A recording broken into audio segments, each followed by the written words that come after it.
오늘은 오늘 주일 2부와 3부에 걸쳐서 교회의 본질에 대해서 말씀을 드리고자 합니다. 오늘날 많은 분들이 교회에 대해서 오해를 하고 있습니다. 교회에 대한 오해가 어떤 오해가 있을까요? 첫 번째, 교회에 대한 오해의 가장 핵심적인 오해는 교회를 건물로 생각하는 오해입니다. 교회를 콘크리트로 만들었거나 목재로 만들었거나 우리가 사람의 손으로 만든 건물이 교회라고 생각하는 오해입니다. 물론 교회가 건물을 소유하고 건물을 활용해서 예배도 드리고 교육도 담당하고 또 그 외에 다양한 사역들을 할 수 있지만 성경 어느 곳을 보더라도 교회를 목재나 콘크리트로 지은 건물과 동일시하고 있는 곳은 한 군데도 없습니다. 그래서 교회가 물리적인 건물로 생각하는 것은 우리들이 오해하고 있는 것입니다. 교회는 교회당을, 예배당을 소유하고 그것을 활용해서 교회가 사역할 수는 있지만 건물 자체가 교회인 것은 아닙니다. 그러나 많은 사람들이 교회를 건물로 오해하고 있는 것은 안타까운 일이 아닐 수 없습니다. 두 번째, 교회에 대한 오해는 교회를 하나의 사교 단체로 생각하는 분들이 있습니다. 소셜 클럽으로 보는 사람들이 있어요. 이 사회, 우리 미국 사회에서 소셜 클럽 중에 유명한 게 있다면 라이언스 클럽이나 로터리 클럽이나 뭐 YMCA, YWCA 이런 소셜 클럽이 있는데 이런 그 사회적인 클럽처럼 교회를 생각하는 분들이 있습니다. 그래서 교회에 와서 그냥 동호회처럼 모이고 향후회처럼 모이고 그렇게 그냥 교제하고 서로 기분 좋게 시간 보내는 것이 교회라고 생각하는 분들이 있습니다. 오해입니다.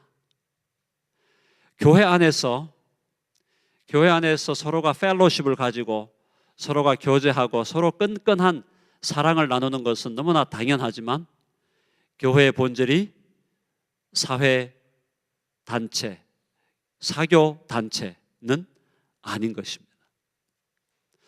세 번째 오해는 교회를 하나의 구호 단체로 생각하는 분들이 있습니다. Relief Organization, 교회를 하나의 구제 단체, 구호 단체. 그래서 어려움에 처한 사람들, 가난에 처한 사람들, 고통 속에 있는 사람들에게 도움을 주는 기관이 교회다라고 생각하는 분들이 있습니다. 교회가 가난한 사람들을 찾아가서 그들을 도와주고 그들을 일으켜주고 그들을 위로하고 그들을 세워주는 것 너무나 당연한 일이지만 교회의 본질이 구호단체이거나 구제단체인 것은 아닙니다. 네 번째 오해, 오늘날 많은 사람들 중에서 특별히 믿지 않는 사람들은 교회를 하나의 사업체로 생각합니다. 교회가 하나의 비즈니스라는 거죠. 비즈니스가 되기 때문에 교회는 이윤을 획득하려고 하고 이윤을 획득해서 그 이윤을 남겨가지고 어떤 다른 목적을 위해서 일하는 기관이라고 사업체라고 생각을 합니다. 역시 오해입니다. 교회로 모였을 때 우리가 헌금을 하고 재정을 헌신하는 거, 그래서 그 재정을 모아서 우리가 선교의 일을 하는 거 너무나 당연한 일이지만 교회가 하나의 사업체인 것은 절대로 아닙니다. 자, 그러면 교회란 무엇일까요? 많은 사람들이 교회에 대해서 나름대로 생각을 가지고 있고 나름대로 개념을 가지고 있지만 성경이 말하고 있는 교회의 본질에 대해서는 오히려 오해하고 있고 오히려 무지한 것이 아닌가 그런 생각을 하게 되는데, 자, 교회의 본질이 무엇인가? 오늘 이 시간 한번 우리가 정리하겠습니다. 교회라는 말을 사용할 때 성경에서는 교회라는 말을 헬라어로 에클레시아라는 단어를 사용합니다. 한번 해보겠습니다. 에클레시아.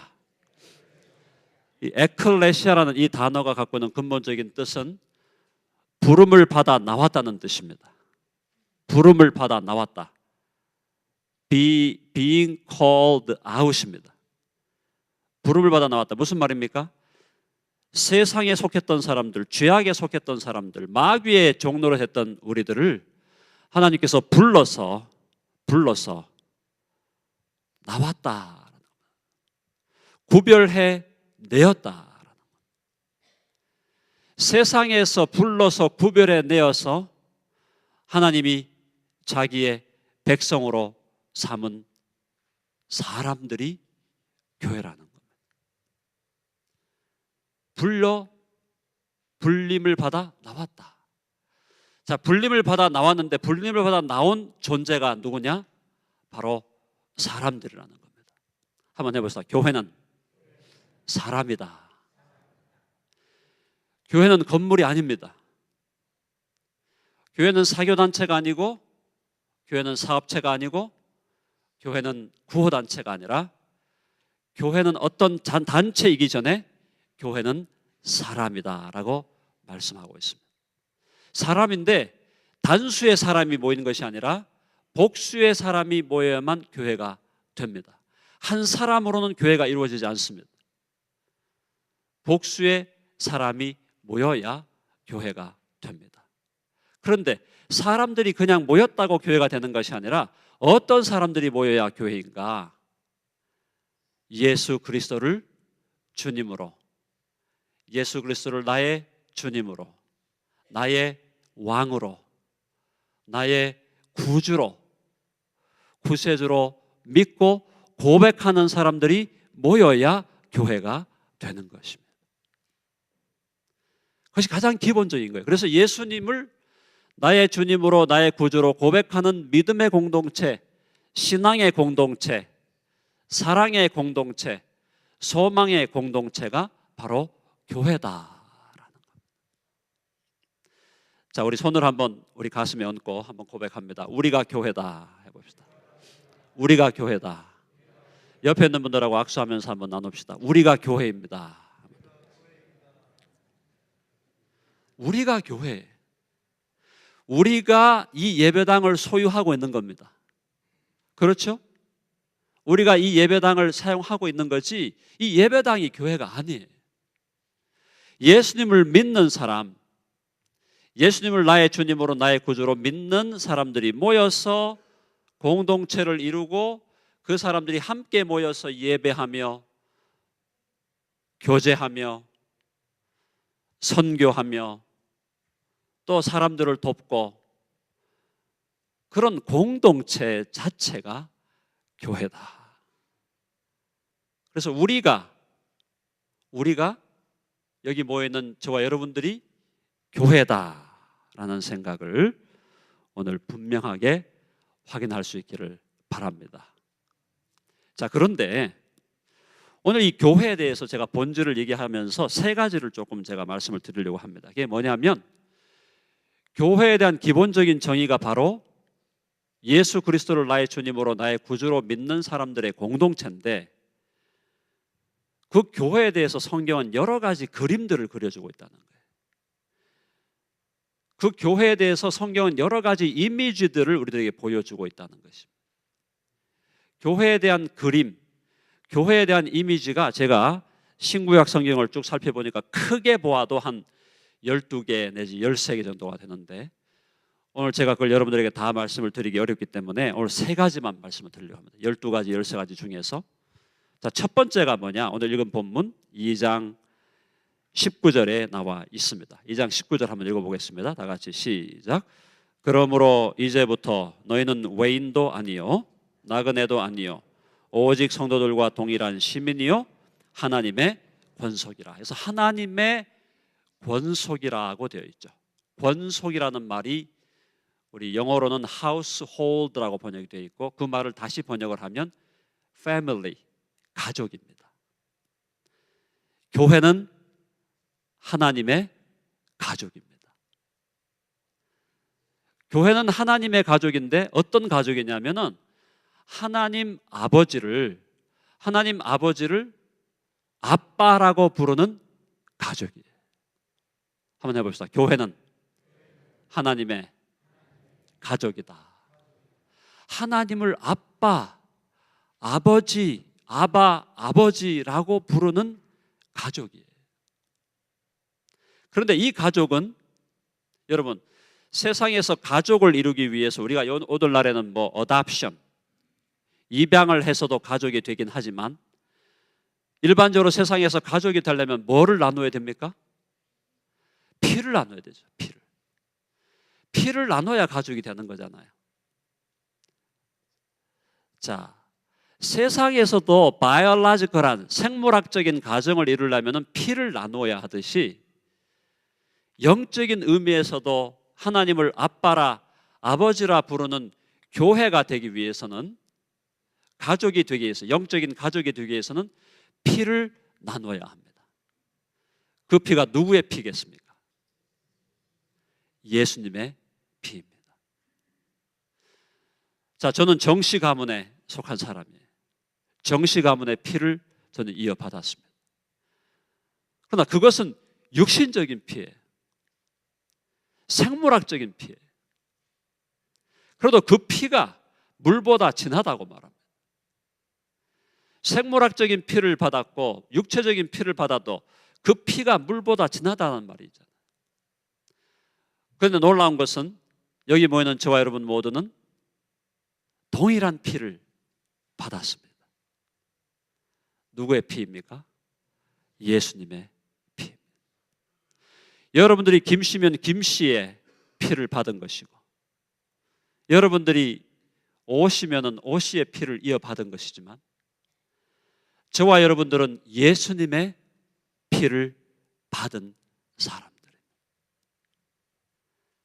그래서 예수님의 피가 생물학적인 의미가 아니라 영적인 의미에서 예수님의 피가 우리의 영혼 안에서 피가 지금 돌고 있는 것이죠. 자, 그래서 우리는 한 식구가 되었습니다. 예수님의 피를 이어받은 우리 모두는 하나님을 우리의 아빠라고 부르는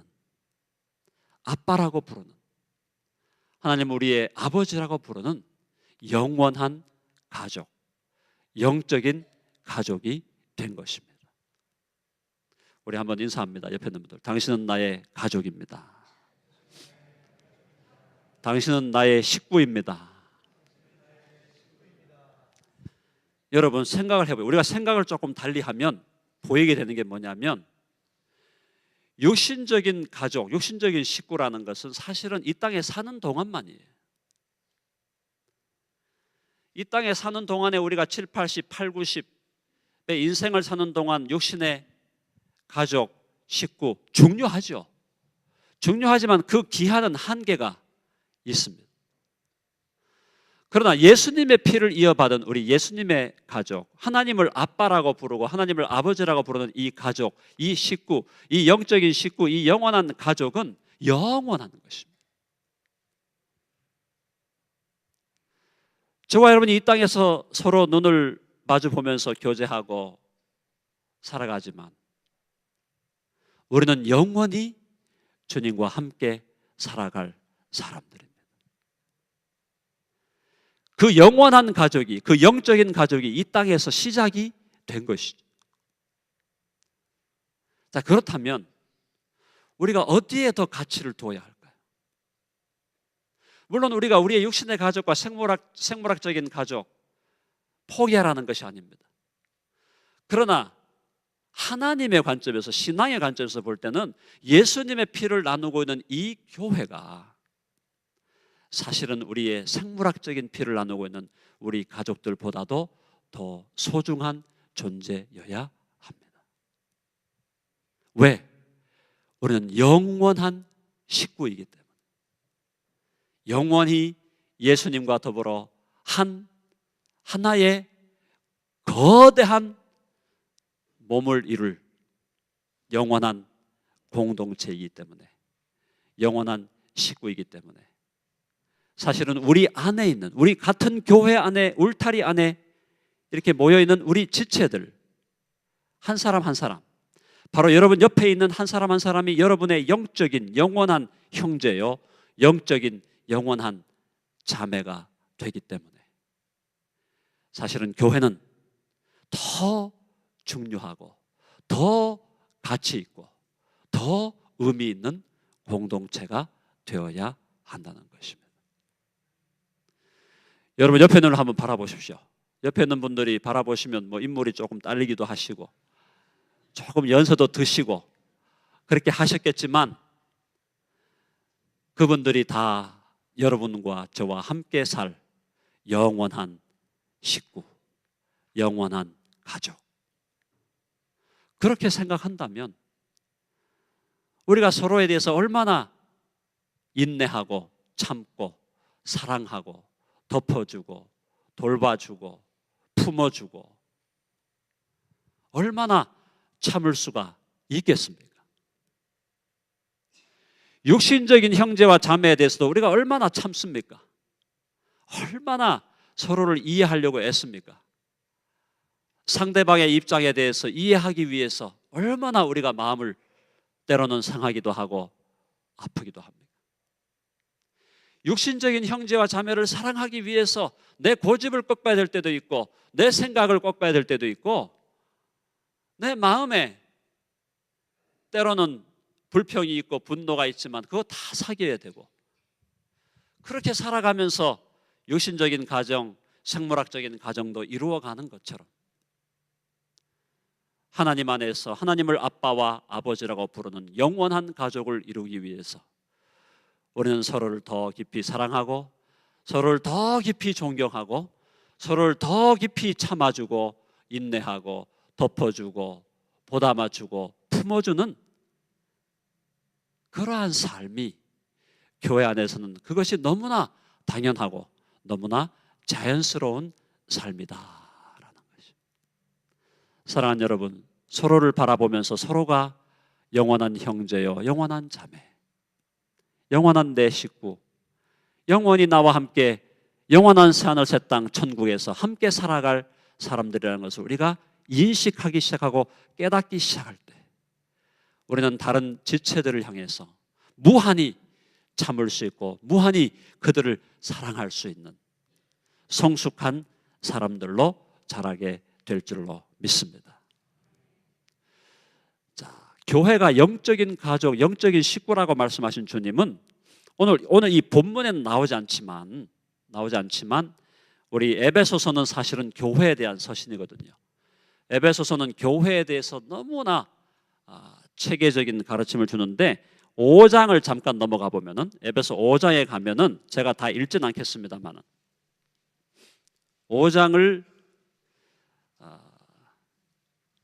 5장에 가보면 5장에서 남편과 아내의 관계를 얘기하면서 이 비밀이 크도다 그러죠. 5장 32절 에베소서 5장 32절을 한번 읽어볼까요?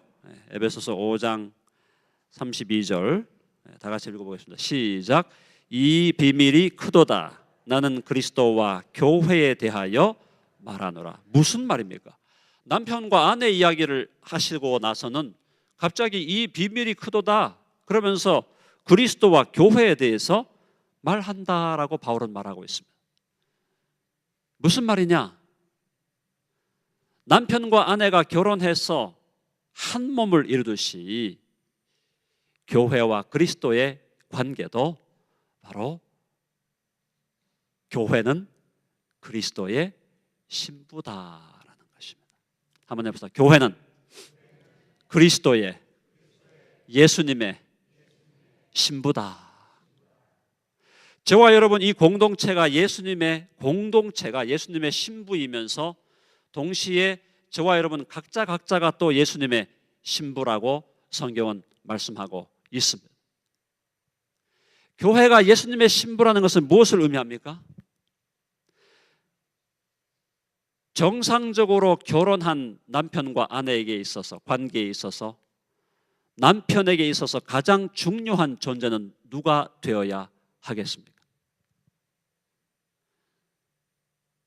정상적으로 결혼한 부부간에서 남편에게 있어서 가장 중요한 존재는 당연히 아내여야 합니다. 남편에게 가장 중요한 존재는 남편의 실제로 부모님도 아닙니다. 부모님 물론 우리가 공경해야죠. 그러나 가장 중요한 존재는 부모님이 아니에요. 자녀도 아니에요. 정상적인 남편에게 있어서 가장 중요한 존재, 가장 가치 있는 존재, 가장 귀한 존재는 아내여야 합니다. 신부여야 합니다. 마찬가지로 예수님께서 보실 때 예수님에게 가장 중요한 존재, 예수님이 가장 귀하게 보는 존재, 예수님이 가장 존귀하게 보는 것은 바로 예수님의 아내인 교회다. 그래서 예수님은 예수님의 신부인 교회, 아내인 교회를 위해서 예수님은 자기의 모든 것을 다 주셨습니다. 생명을 주시고 모든 신적인 권세와 모든 걸 다 내려놓으시고 사람의 몸을 입고 오셔서 종의 형체를 가져 죽기까지, 십자가에 죽기까지 복종하셨습니다.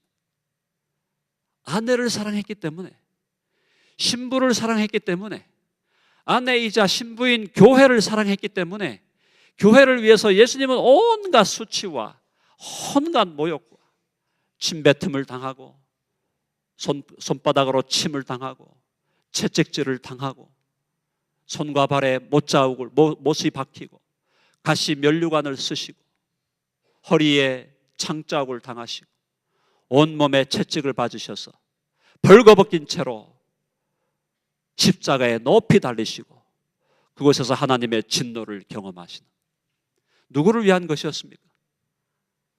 아내를 위한 것이었습니다. 신부를 위한 것이었어요. 교회를 위한 것이었다. 그러므로 우리가 주님이라고 믿고 우리가 구주라고 믿는 우리 주 예수님에게 있어서 가장 중요한 것은 교회입니다. 예수님이 가장 가치 있게 보는 것이 교회라는 거예요. 예수님은 교회에 대해서 눈멀은 분이세요. 예수님은 교회에 all-in 하신 분이십니다. 자, 그렇다면 예수님에게 있어서 교회가 그토록 중요한 존재라면 우리에게 있어서도 당연히 교회가 그토록 중요한 존재가 되어야 하지 않겠습니까? 예수님에게 교회가 그렇게 존귀하고 소중하고 예수님이 그렇게 아끼는 존재가 교회라면 우리들도 그렇게 소중하게 여기고 그렇게 아끼고 그렇게 간절히 사모해야 될 존재가 바로 우리들 교회, 우리 믿음의 공동체, 사랑의 공동체라는 것입니다. 그러므로 사랑하는 여러분, 오늘날 우리의 삶을 되돌아볼 때 우리가 믿음의 사람이고 신앙의 사람이라고 하면서도 아직까지도 교회가 우리의 삶의 최고의 자리에 와 있지 않다면, 교회가 우리의 삶의 중심 가치가 되어 있지 않다면, 예수님께서 교회를 생각하시는 만큼 우리가 교회를 생각하고 있지 않다면 우리는 아직까지도 미숙한 사람이고 아직도 부족한 사람일 수밖에 없다는 것입니다. 예수님이 교회를 사랑한 것처럼, 예수님이 교회를 소중히 여기고 교회에 당신의 눈동자를 두시고 당신의 생각과 당신의 시선을 교회에 고정하고 지금도 교회를 그렇게 애지중지하시는 것을 보면서 우리 자신들도 예수님과 같은 시각으로 교회를 바라볼 수 있어야 될 줄로 믿습니다. 여러분, 교회를 신부라고 얘기할 때 신부와 아내는 남편이 갖고 있는 모든 걸 다 소유하게 됩니다. 신부와 아내는 남편이 갖고 있는, 신랑이 갖고 있는 모든 영광을 그대로 소유하게 되는 것입니다. 교회를 그리스도의 신부로, 그리스도의 아내라고 할 때 교회는 그 교회의 놀라운 영광을 우리에게 보여주고 있는, 교회는 예수님이 누리고 계시고 예수님이 소유하고 계시고 예수님이 영원히 갖고 계실 영원한 그 영광을 교회는 예수님의 아내로, 신부로 함께 누리게 될 것입니다. 이 지상에 있는 이 교회, 지상에 있는 교회가 아직도 부족하고 연약하며 지금도 완전을 향하여 나아가고 있고, 나아가는 과정 속에서 계속 넘어지고 실패할 수도 있고 쓰러질 수도 있지만, 지상에 있는 교회를 이미 주님은 내 영광을 함께 누릴 자로 주님은 바라보고 계시다는 거예요. 그래서 교회는 말할 수 없이 존귀하고 영광스러운 공동체라는 것입니다. 여러분의 삶과 여러분의 생각 속에 교회가 단순한 도구가 되어 있는 것은 아닙니다. 나의 욕망과 나의 디자이어를 채우기 위해서, 나의 개인적인 만족을 위해서 혹시나 교회를 도구적으로 사용하고 있는 것은 아닙니까? 그렇게 해서는 안 된다는 거예요.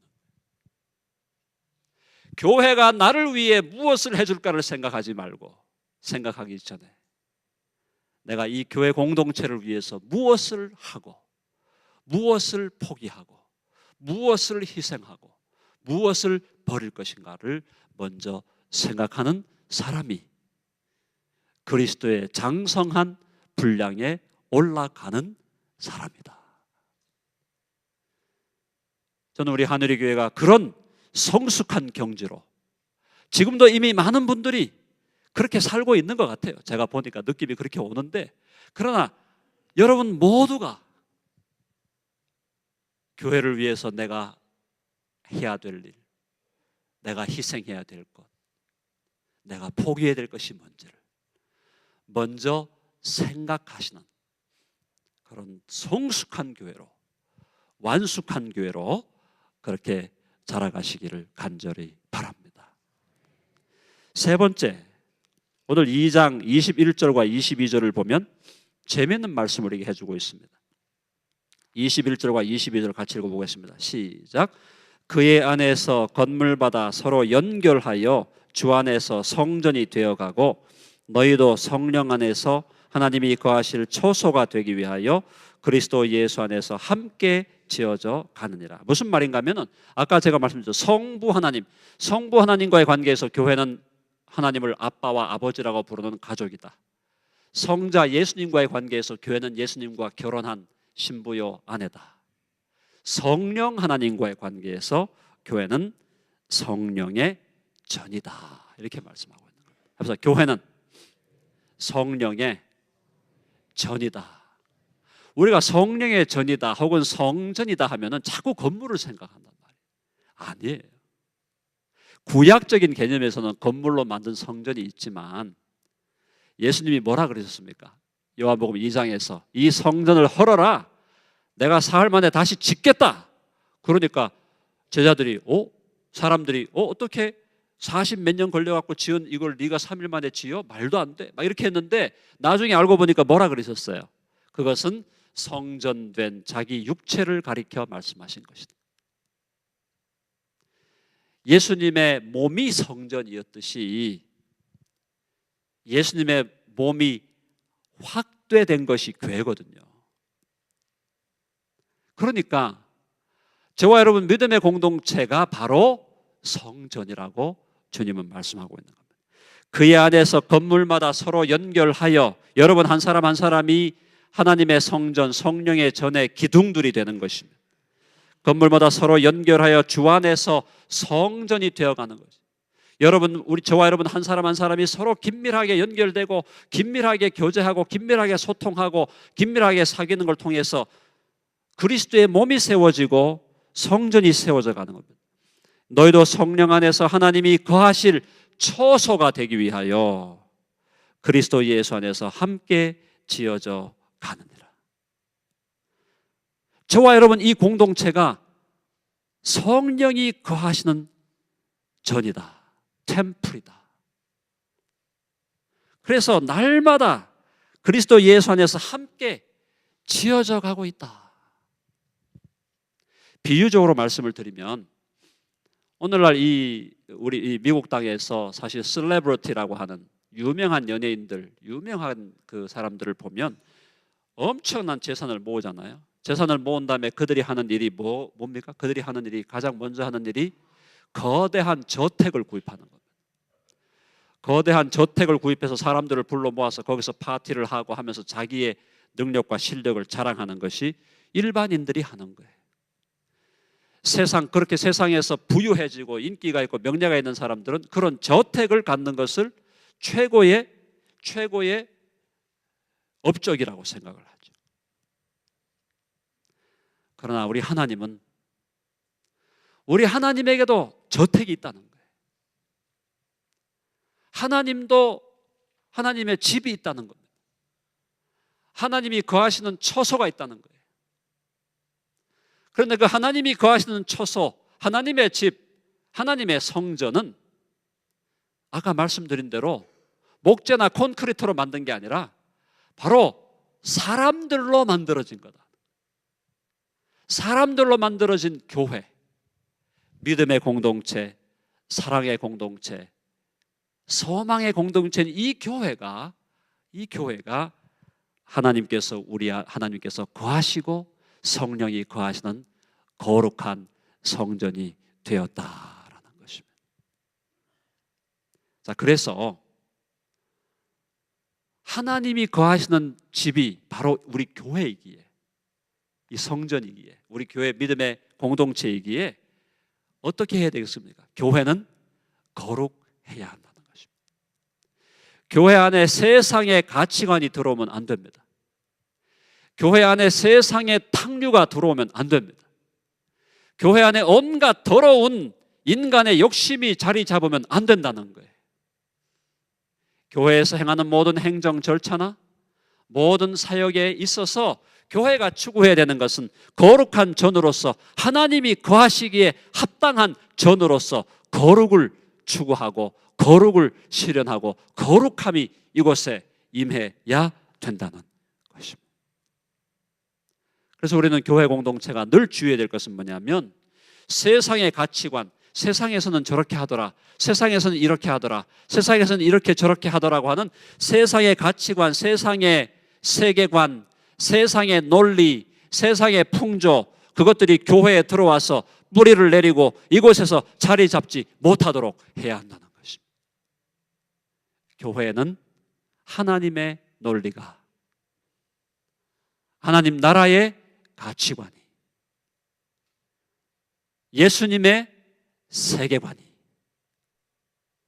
예수님의 거룩한 방식이 교회에 자리 잡아야 되고, 교회 안에서 그것을 따라서 운영이 되어 가야 된다. 저는 우리 하누리 교회가, 제가 이번에 2박 3일 와서 경험을 하면서 정말 행복한 교회, 기쁨이 넘치는 교회, 참 성숙한 교회라는 제가 느낌을 받았습니다. 그럼에도 불구하고 더 나아가야 합니다. 여기서 머물면 안 돼. 머무는 순간 내려갑니다. 머무는 순간 타락합니다. 머무는 순간 퇴보합니다. 어디까지 나아가야 하겠습니까?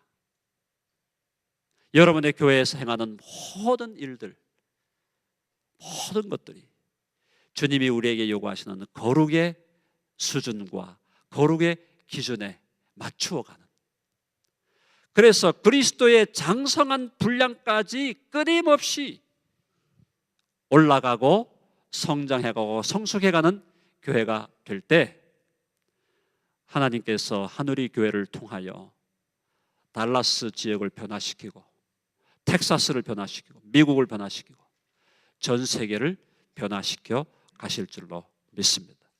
여러분들이 선교 부흥회를 통해서 바로 그런 비전, 바로 그런 도전, 우리가 지금까지 그래도 상대적으로 잘해왔지만 앞으로 더 잘해야 되겠다라는 그 비전을 받고 여러분 공동체가 함께 그것을 향해서 나아갈 때 하나님의 놀라운 역사가 하늘의 교회를 통해서 펼쳐질 줄로 믿습니다. 기도하겠습니다.